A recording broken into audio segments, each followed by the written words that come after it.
I just want to take a minute to have a look at the flow of the data that we're working with. So let's have a look at what we got so far. So far we have our database import.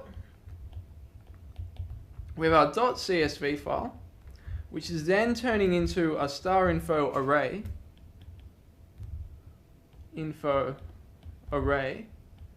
Now what are we going to do with that star info array? Let's just imagine for a second that what we're trying to do is we're trying to get an array of positions and somehow feed them into Unity, so Unity says, oh, I know what to do with that, I'll render a point for each of them. A point for each of them, that sounds a lot like a particle system, and it is. The thing is that we're going to end up doing some very specific and platform like consideration sort of stuff. Like we're going to end up really wanting to be much closer up to the metal than what the Unity's built-in particle system is going to easily give us. So we're going to kind of create our own, essentially our own particle system with our own shader and our own way of generating a mesh based on each point in the star info array. So because of that, we're going to create a mesh, and then with that mesh, which will have a point for each position of the stars, we're then going to create a prefab, which will contain the mesh. The prefab will also have its own shader that will know how to render a point for each of the stars. And yeah, so that's the workflow. The reason why these two are going to be, these are going to be assets.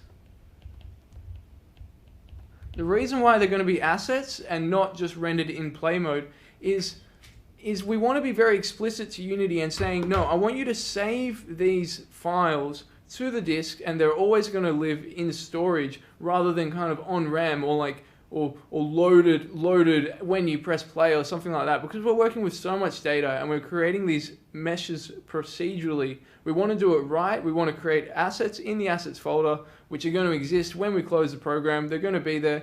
You know, we could drag them into another Unity program very easily. So let's have a look at what this. I'm going to create a UML diagram for this assets creation system. Remember, we start off with what we've already got. We've got our star database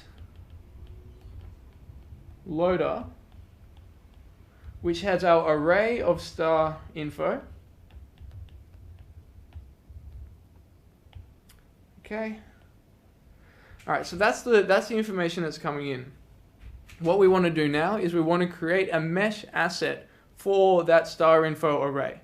So we're going to have a base asset generator, very similar to our database loader, asset generator,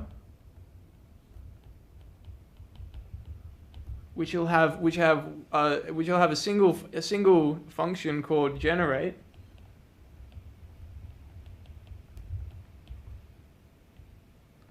And again, just like our database loader, we're going to have an asset generator inspector, so that we'll be able to press that generate button. So we'll just call it AG inspector.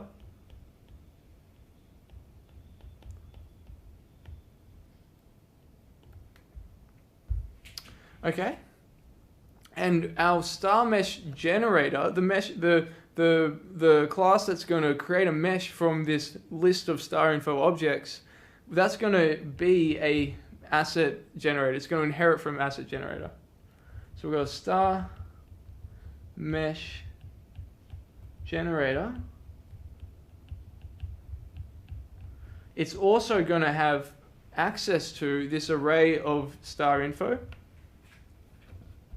And from that, from that star info, it's going to create a mesh asset. Now the interesting thing is, this is not really going to, like, once it creates that mesh assets, it's going to save it to the assets folder, and then it doesn't know about it.